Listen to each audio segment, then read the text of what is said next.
Using hydrogen fuel to mitigate a non-existent threat is a very silly idea that is worthy of being handled by a new government department, and this is my suggestion.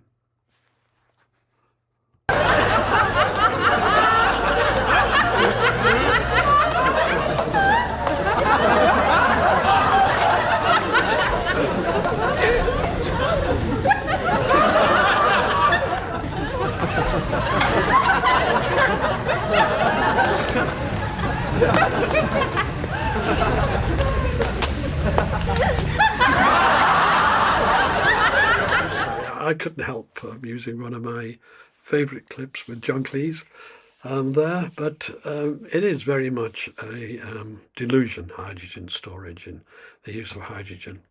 And we're going to start off, as usual, with the real basics of it. But basically, it's highly flammable, as we know. You only have to look at the Zeppelin shots here at the Hindenburg. What happened there? Well, it is highly explosive, but then so is petrol.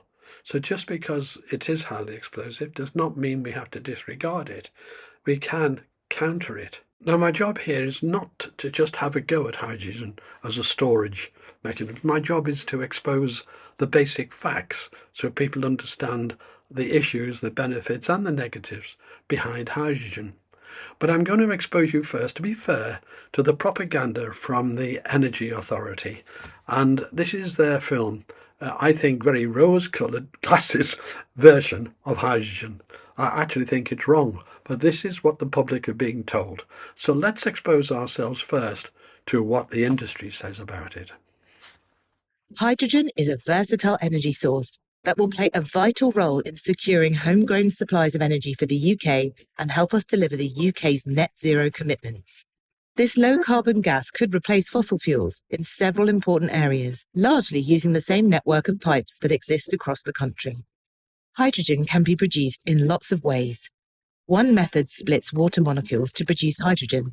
When this is done using renewable power, the hydrogen produced is carbon-free. Another method heats steam with natural gas to split the carbon and the hydrogen apart. The carbon is captured, removed, and safely stored, leaving behind the low-carbon hydrogen. Existing gas pipes can be modified to transport hydrogen, reducing the cost of building our future energy system. Hydrogen can help decarbonise sectors that are harder to electrify, like steel, chemicals, food, and glass.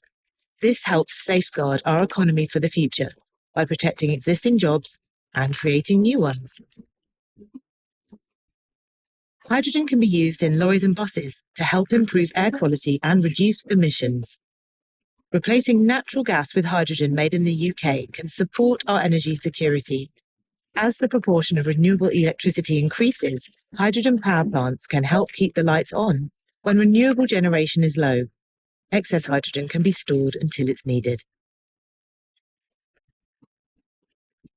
Alongside heat pumps, hydrogen can play an important role in our homes and businesses to keep us warm, whatever the weather.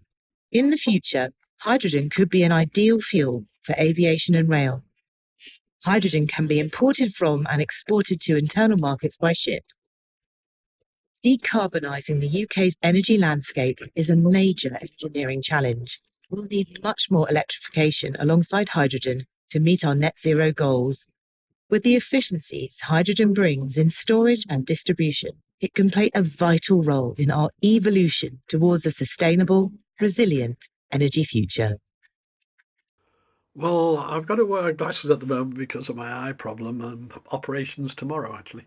But I don't wear rose-coloured glasses ever, and I have to take those off now because we have to look at the facts, the simple facts behind hydrogen. And I'm going to start with the cost of producing it. Put simply, you have to put a lot more energy into it than you get out of it. So, for example, let's start with any unit. I'll start with 100 kilowatt hours of energy. And it can be wind or anything at the moment, 100 kilowatt hours. The real efficiency of transforming renewable energy via hydrogen as an energy carrier back into electricity in combined cycle power plants is about 38%, and I think that's very optimistic. So in this example, you would end up with just producing 38 kilowatt hours at best. And that means just on the conversion back to electricity, producing the hydrogen, converting it back, the cost of energy is 263% more than when you started. And that, of course, excludes all the enormous extra costs in actually producing the system and building these stations to do this. I really must emphasize that that does exclude all the costs of doing it, all the cost of handling it, all the buildings and all the machines necessary to do it, to put it simply anyway. All that's excluded. Just on fuel alone, you've got an increase in cost of 263%.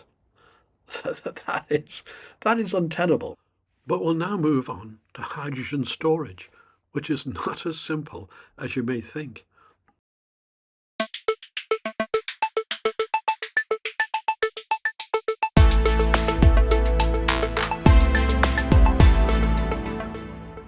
Now, hydrogen as a gas can't be stored in its natural form, as it were, because it would take up far too much space. So you either have to turn it into a liquid, and that means you've got to keep it at around about 250 minus 252.8 degrees centigrade. That is super, super cold. And of course, you'd take a lot of energy storing it to keep it cold. But the other way of storing it is to compress the gas.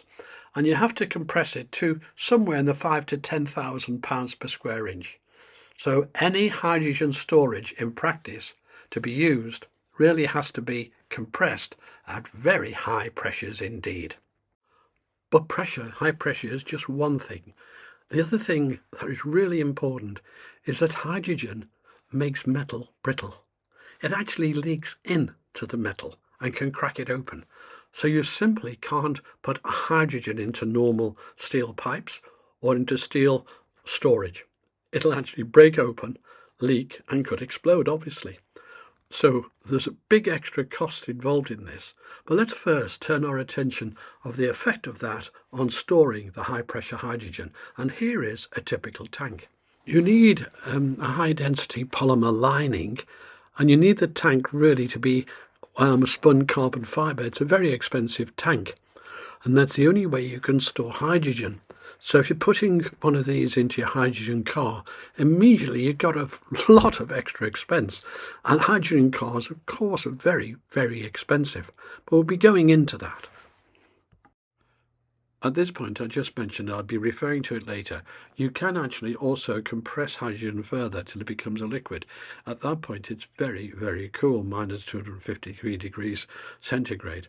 But to do that, it takes about 40% of the energy lost. It's gone. So if you now have reduced what energy you start with the hydrogen by another 40% at that point. So I've allowed for the 10% that you get from compressed air in the previous calculations. But if you're going to go and produce liquid hydrogen, then you've got an additional 30% off the top, as it were, giving liquid hydrogen a very high price. Plus, of course, the continuous storage losses, often estimated at about 1% a day, but that depends on many factors such as the tank size, etc., and insulation, or the energy being used to maintain that cool tank. Without some venting as the hydrogen warms, or some additional cooling to maintain the temperature, the tank could explode as it warms. So you either need the venting or the additional cooling to maintain the liquid hydrogen in the stored tank. As an aside, NASA has the world's largest liquid hydrogen storage tanks, and they were constructed in the mid-1960s at the NASA Kennedy Space Center. They're vacuum-jacketed perite powder insulated tanks, and they're still in service today, and they have 3,200 cubic meters of usable capacity. So that's a very high level of insulation indeed to maintain and not lose that liquid hydrogen. So from our propaganda movie, I made a note 1, where they claim, quote, the same network of pipes. But you can't put hydrogen into the pipes we now use for gas, which is what they're talking about. You simply can't. Every single pipe would have to be changed to ensure it can take the hydrogen safely. And the cost of that is huge, absolutely huge. And that is the first distortion I mentioned in the propaganda movie. There are many, but I'm just picking out a few of them. For those who want to take this further and investigate, the subject is called hydrogen embrittlement. And of course, those pressure vessels have to be periodically tested and certified to make sure they're still okay. So if you have one of these in your car, in your bus, or anywhere, it has to be certified. And that's a cost. Every scuba person knows that the air tanks have to be certified and made sure they're safe to be used. So there's all sorts of extra costs now that you're going to be into with hydrogen. So there we are. We've just there exposed a little bit of the problems of piping, transporting hydrogen in pipes, which is not possible unless you have a brand new type of pipe, and also storing, the problems in storing hydrogen. And what we'll move on to now is let's look at the cost of using it for transport. So we'll look at the cost of cars first, using some information from Auto Trader. Here, Auto Trader works out the cost of running an automobile, a car, in the UK. Working out relative running costs depends on what you're paying for the fuel, of course. And in the UK here, we pay £12 per kilogram, which means a 62-mile journey in a Hyundai, an Exo, for example, which does 0.95 kilograms per 100 kilometres, will cost around £11.40. And it goes on to show you the equivalent diesel car will do that. For just £7.11. So a huge increase in the cost of fuel. But that hides a few factors. So let's delve into that a little bit more. So to properly compare the cost of this journey, we have to allow for this 36% fuel duty that's there on petrol and diesel and not on hydrogen, because that would have to be replaced to the government. So if we changed over to hydrogen, you still have to pay that, of course. The money has to be accounted for somewhere. So I'm reducing the cost of the petrol and diesel by 36% to allow for that. The VAT element is common to hydrogen and diesel.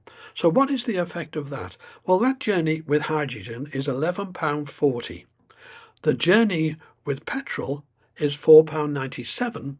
So hydrogen in that case is 229% more.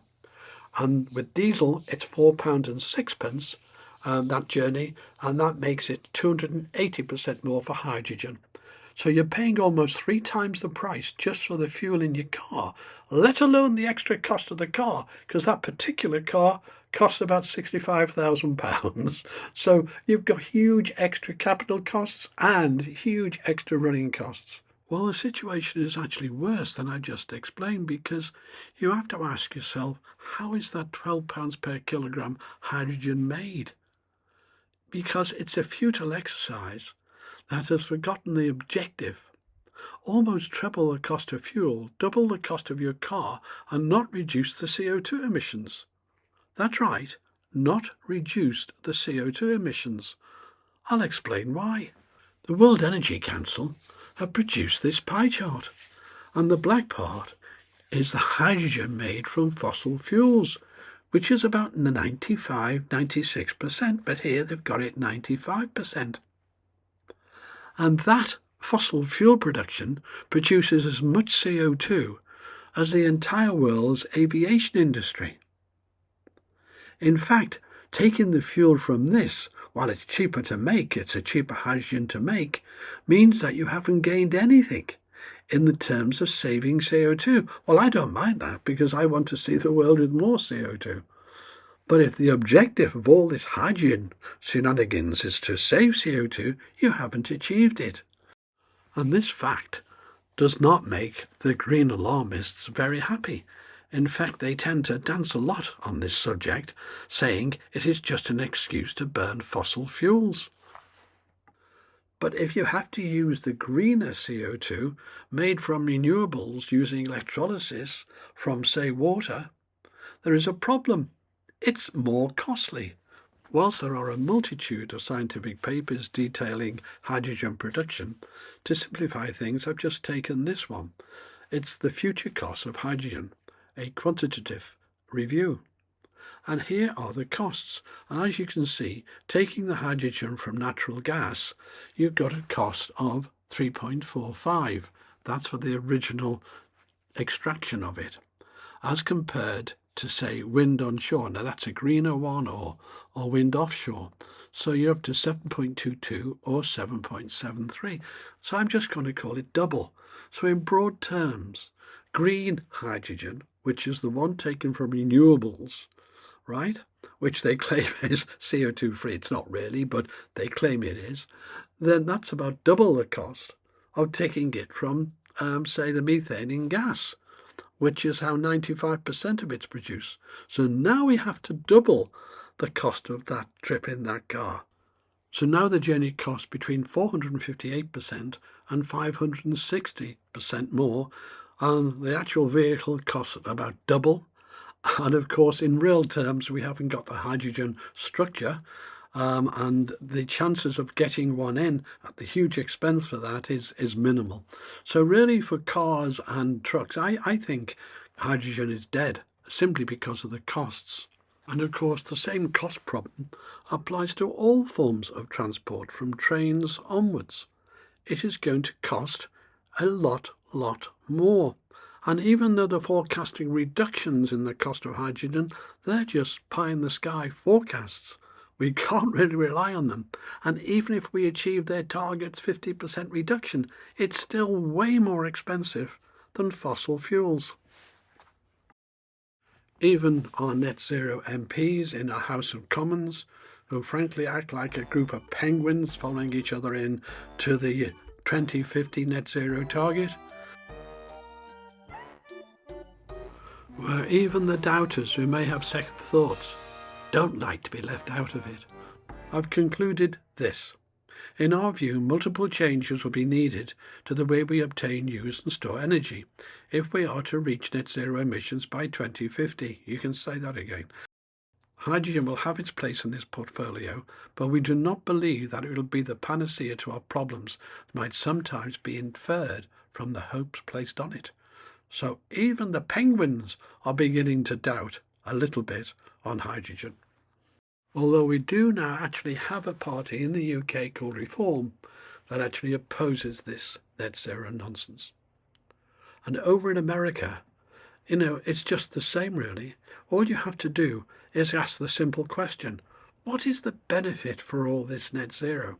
And here is a little clip that I enjoyed watching, and it shows the insanity that's going on over the pond there. And I can criticize the Americans because I'm half one. My father was American.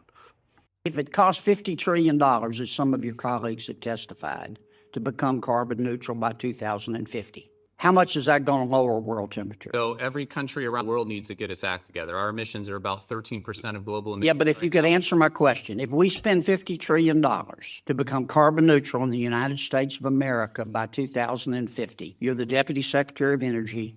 Give me your estimate of how much that is going to reduce world temperatures. So first of all, it's a net cost. It's what benefits we're having from getting our act together and reducing all of those climate benefits. We're seeing. Let me ask again. Maybe I'm not being clear. If we spent $50 trillion to become carbon neutral by 2050 in the United States of America, how much is that going to reduce world temperatures? This is a global problem. So we need to reduce our emissions and we need to do everything we can. How much, if we do our part, is it going to reduce world temperatures? We're 13% of global. We need to. You don't know, do you? You just want us to spend $50 trillion and you don't have the slightest idea whether it's going to reduce world temperatures. But you're the Deputy Secretary of the Department of Energy, and you're advocating we spend trillions of dollars to see carbon neutrality, and you can't, and this isn't your money or my money, it's taxpayer money, and you can't tell me how much it's going to lower world temperatures?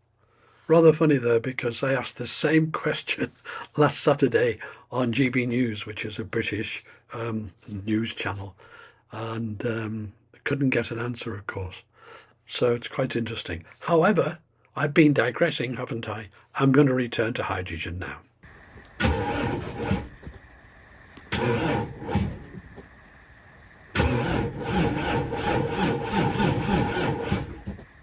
Hydrogen fuel cells actually create water, so you can't treat the water because it's created internally, as it were, and it can't be allowed to freeze. So in other words, any hydrogen fuel cell has to be heated in cold weather to ensure it does not freeze. antifreeze is out. So what about the experience of hydrogen in practice?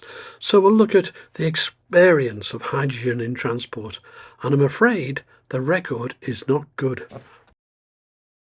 Now, in the propaganda movie for hydrogen at the beginning, I made a point, note 5, where I quote, ideal for aviation and rail. So it's ideal for aviation and rail hydrogen. Wow, let's examine that claim. Our first subject is the hydrogen bus. Now, hydrogen buses have been sort of promoted all over the place, even in my own country, Wales. You know, people are claiming, yeah, we're going to be launching this hydrogen bus, but it never seems to happen. But we're only going to look at where they have been launched. I can't go through every failed launch, but here's just a sample. Germany really embraces green projects, and Wiesbaden, a city there, embraced hydrogen buses. And look what happened. Within a year, Wiesbaden is retiring fuel cell buses from operations. Wiesbaden has halted its fuel cell bus project. 10 fuel cell buses are set to be retired a year after delivery. The publicly owned transport company said the $2.4 million filling station is reportedly no more operational since some time. The news was reported on local media, blah, blah, blah. Well, actually, the filling station did break down, but it's more to it than that. So what was the follow-up? Well, it's here.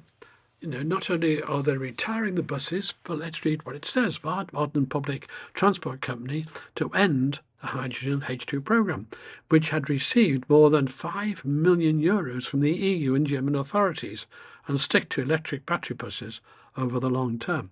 So they're out of it, completely out of it. And are they going electric? Well, not really, because now they're buying 36 diesel 18-metre buses. Oh dear, a rather expensive exercise, but don't worry, the government paid for it. It's the same old story everywhere. And hydrogen buses in Liverpool didn't do much better. So we're left with aviation and rail as being the ideal application of hydrogen. We'll take rail next. Now over to the world's first hydrogen-only rail line in Germany again, and found to be fundamentally unreliable, and they threatened to pull the plug on it. What happened? Well, the story goes like this.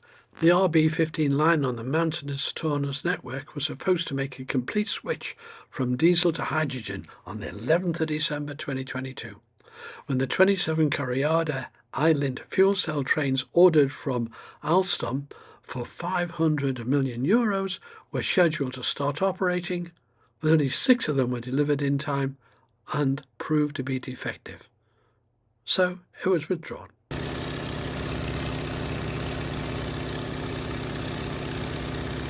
So we'll now take a look at aeroplanes. This may just save the situation for hydrogen, or will it? Well, in a record trip for low-carbon aviation, a startup has completed a test flight of a 19-seater aircraft powered in part by hydrogen fuel cells. It's the largest plane that Zero Avia, a leader in developing hydrogen electric systems for planes, has tested in the air to date.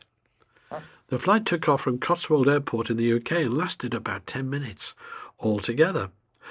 During the flight, the plane's left engines were powered by a combination of hydrogen and fuel cells and batteries, whilst the right side relied on the fossil fuel kerosene. So, in effect, we've had one engine partly powered by hydrogen by the looks of that. You know, hardly a hydrogen plane, but there are fundamental problems which I'm going to explain because hydrogen is just not suitable for aviation. Now, in America, this larger plane, a 40-seater, actually completed a hydrogen flight. Here is the hype here. Now, the test flight was just for 15 minutes, so there was no need for much fuel, of course. No need for a lot of hydrogen there. And 40 passengers, yeah, it is the largest, but it had one normal engine. And all that happened was that engine was throttled back, so the hydrogen side, the other engine, could take over for a short while. So what we're talking about is maybe 1 minute or so out of a 15-minute flight. It can't be exact about the amount of time, but it's a very, very short time. So let's go into the fundamental problems behind all this hype and expose the issues.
So we've now not just to add additional weight to the aircraft, but additional volume. In fact, 4 times the volume of the normal fuel tanks.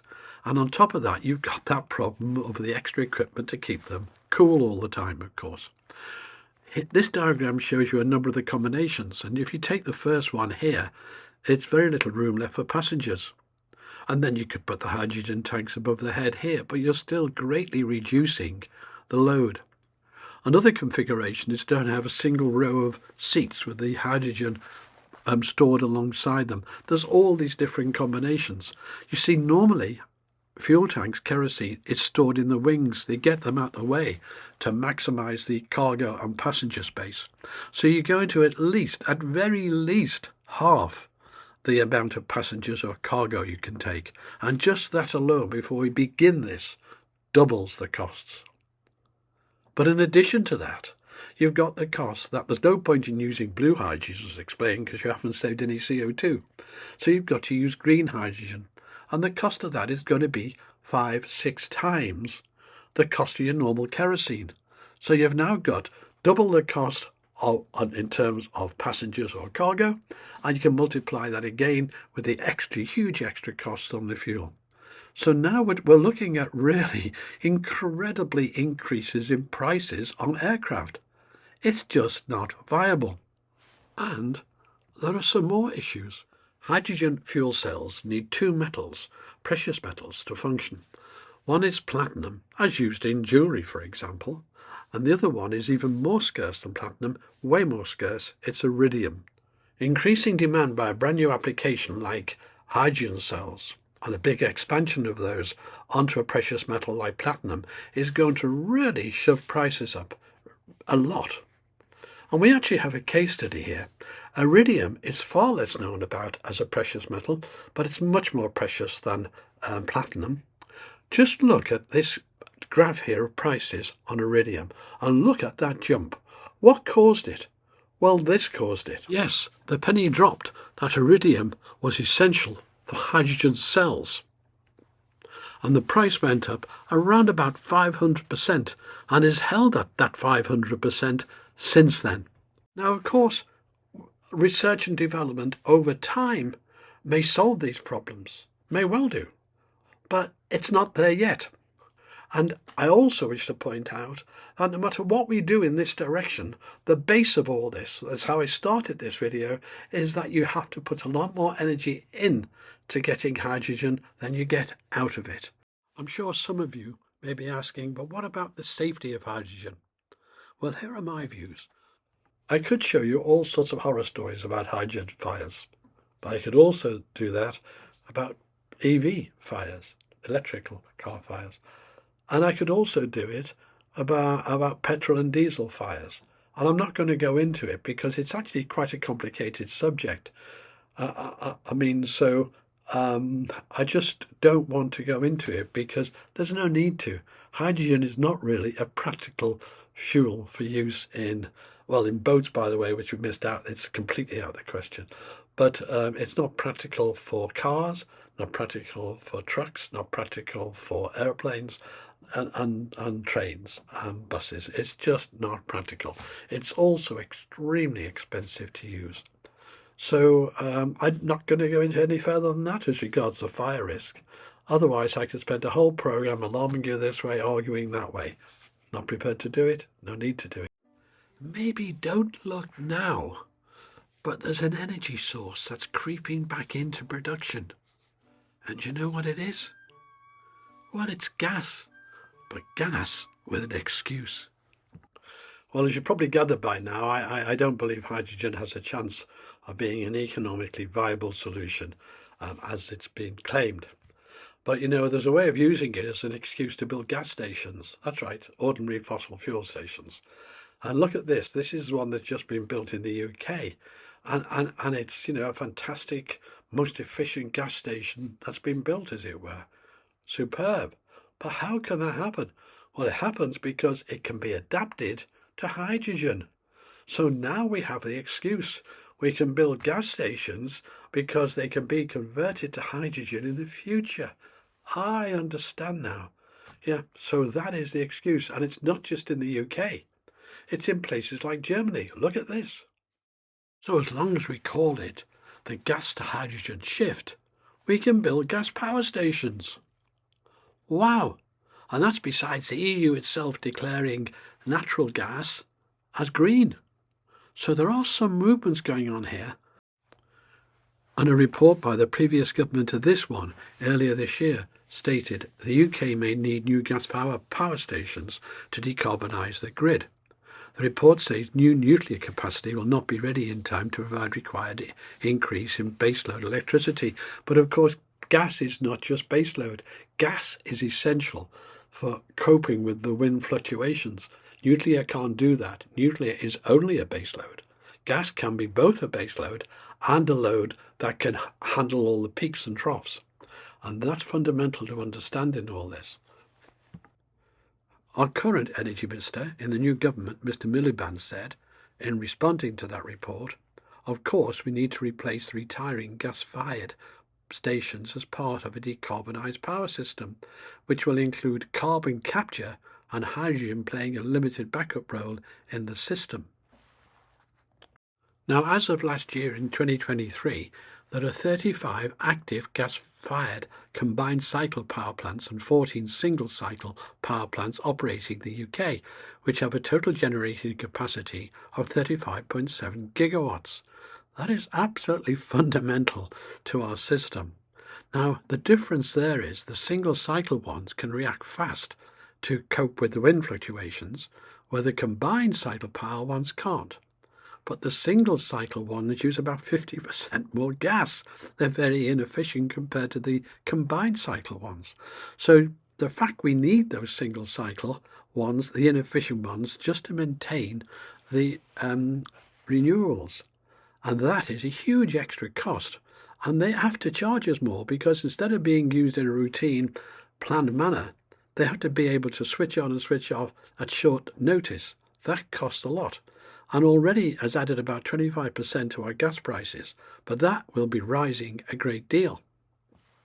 Occasionally we get some total sanity entering the discussion here, and this is from the Royal Academy of Engineering, who weighs in with its own assessments and Miliband's chances on its plans. Its verdict? That even if the government wants to decarbonise the grid, Britain is going to have to invest in new gas plants, and unabated ones, i.e. not fitted with carbon capture and storage, CCS technology at that. And of course the reason for that is, first of all, you've got to have the fast reaction to cope with the fluctuations, so you can't have the closed-circuit gas turbines. Our wonderful Climate Change Committee here in the UK really think they can control the climate and do it just with one knob. Incredible. Just a CO2 knob and they're away. It's just like King Canute. Incredible. Here are my views. Now, in summary, I have tried to show you the features of hydrogen and why I think it's not a viable future fuel. It is viable in the sense it's the excuse to build gas power stations, saying they can be converted later, which is true. You could. There'd be a cost of that, but you could. And so maybe hydrogen is a very good excuse. But, I have to leave you with the thoughts that Miliband here is a fanatic. He's absolutely a fanatic. He can't possibly survive as our energy minister because net zero will bring down this government if it carries on. Either he goes or the government goes at some point in the next few years. That's how I see it. That's my opinion.